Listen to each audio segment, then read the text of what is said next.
Assalamu alaikum Habibis. Welcome back to another episode. It's that time of year again. It is the month of Muharram. We do this video every year and we want to kind of incorporate this with your feedback. Recently, there's been a lot of controversy in the comments and we figured we'd take the time today to address that, talk about it. There's a plethora of comments, but there's a lot of different innuendos that portray us to be worshippers of the Prophet's family, and this really couldn't be more wrong. We won't say anything about the Sahaba, but as far as you and I and our content, not once have we ever addressed anything remotely regarding them. However, in our clips, they're then coming on the attack. Yeah, okay, we have our own Muslim brothers and sisters attacking us. We have other religions attacking us. For example, the one that got the most controversy is talking about how Imam Ali alayhi salam was a good leader. We never mentioned anything about him being a god, astaghfirullah. We never mentioned anything about us worshiping him, astaghfirullah. Because, surprise, surprise, we don't. We don't worship anybody but God, Allah. We've been called mushrikeen or shirk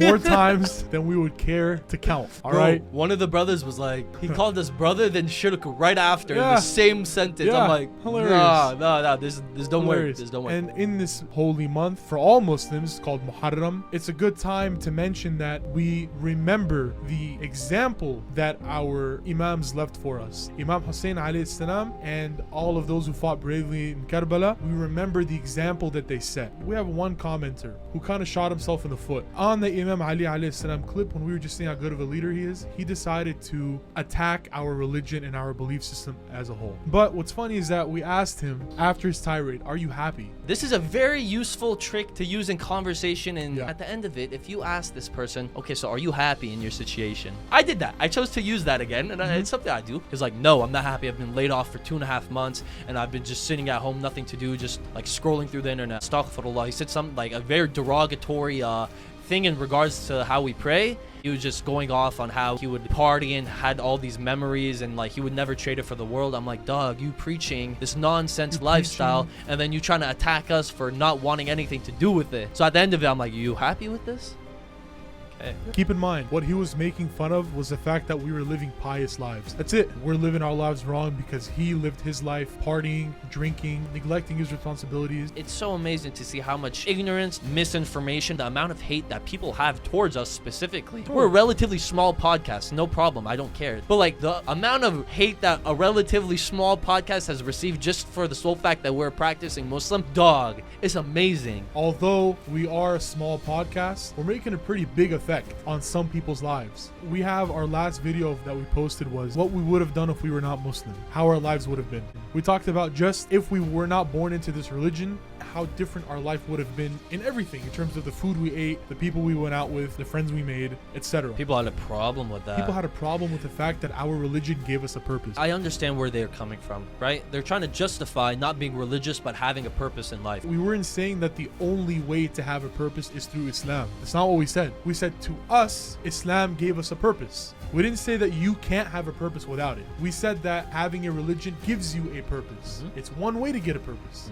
They were attacking us. Fake prophet, fake God. Prophet, fake God. They were talking about bringing up the prophet's wives. Fun fact, the prophet is in the Bible. The prophet's mentioned in the Torah and in the Bible. For those curious, look up Song of Solomon, chapter 5, verse 16. Oh, and then there was some guy who's saying Islam looks down upon therapy. Islam encourages therapy. Islam encourages living in peace. Islam encourages reaching out for help. Islam encourages helping others. Everybody who comments these things, I implore you to go pick up a Quran and read it. I promise you it won't bite you. Pick it up and read it. You'll see just how peaceful of a religion is. Now, if people are practicing it wrong, that's on them. The practicers of a religion versus the message are two very different things. Beautiful, beautiful. Thank you for saying that. It's the people practicing that religion that may have given you the bad taste in your mouth that you may have, but that's unjust to judge the entire book by one page. You know the guy we put on our previous video who was writing the anti-Islam book, became Muslim? In that little clip, he says, by studying the Prophet, his life, that was the best way of learning Islam. That's a very good point. If you just research and just look at the habits, remove faith away from it, just what he did on a daily basis, there's not much that you could say, oh, this is wrong, or this is bad, or one shouldn't do this. Oh, hey, look, we just got a comment. Habibis only. Jazakallah khair. Meowflix, thank you for the positive comment. Jazakallah khair to you too. Now, relating this back to Imam Hussain alayhi salam, right? God forbid you have some sort of emergency. You need someone right now. How many people in your IG feed you think you could call? 3. 3? And how many followers you got? About 250. All right. Yeah. So I don't know what percent that is, but it's not a high percent. This is a problem I have, right? Myself speaking, I probably got no more than 5. Just goes to highlight that there's a big theme that Imam Hussain died alone. I disagree. 72? That's an army, dog. This was the best of the people you could have. This was literally the best. Cream of the crop, the Super Saiyans of the Muslims at the time, dog. I feel like Imam Hussain, when he saw like the army of like 10,000, he's like, only 10,000? That's it? That's it? It was like, that's it? You You better- disrespect me by That's a bringing me only disrespect. 10,000? Gotta bring 100,000. Gotta bring 100,000 at least. Imam Hussain alayhi salam and his family and his followers at the time, they were not afraid of death. What Imam Hussain alayhi salam was sad is that the people that wanted him dead were Muslims. He was telling them, I am the grandson of the Prophet. You love him, you claim to be his followers, and now you come and kill his own flesh and blood. He basically saw a revelation in front of him that everything that was happened is crumbled. He was sad for them. This ties back into the last video that we said. That teaches us and that proves to us that to us, Islam gives us a purpose. It tells us that this life that we live, this flesh that I'm holding right here, is very temporary.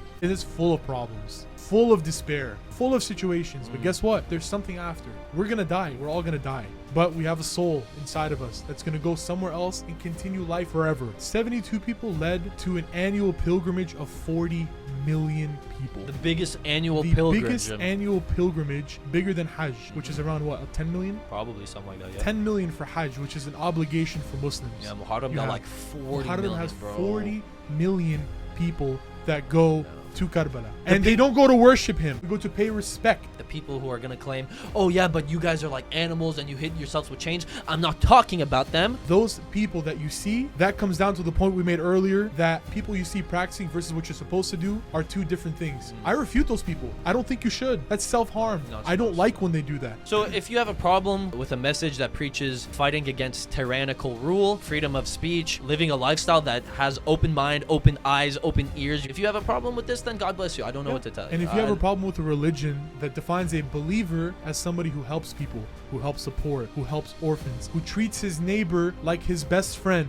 who preaches peace, fighting only in self-defense. If you have a problem with this, this is what Islam is. Someone DM'd us actually asking, what is your opinion on non-Muslim women? Nothing, they're fine. We don't hate them. We have no reason to look at them poorly or look downly upon them. There's no reason. A human is a human and you look at them as such with the respect that they deserve as being a human being. You can be part of another religion, it's okay. But as long as you're a good person, as long as your actions are good, that's what makes you a good person. Anyway, we hope that we were able to clear a couple things up, and we hope that we were finally able to get this message across to you. We're not trying to push anything on anybody. If you find any benefit from this, all the better. We always say this, if we benefit one person, it's all worth it. Don't forget to like, Bam! comment, boom, subscribe, Bam! ring that bell. And with that being said, this is Habibis only. We appreciate y'all watching.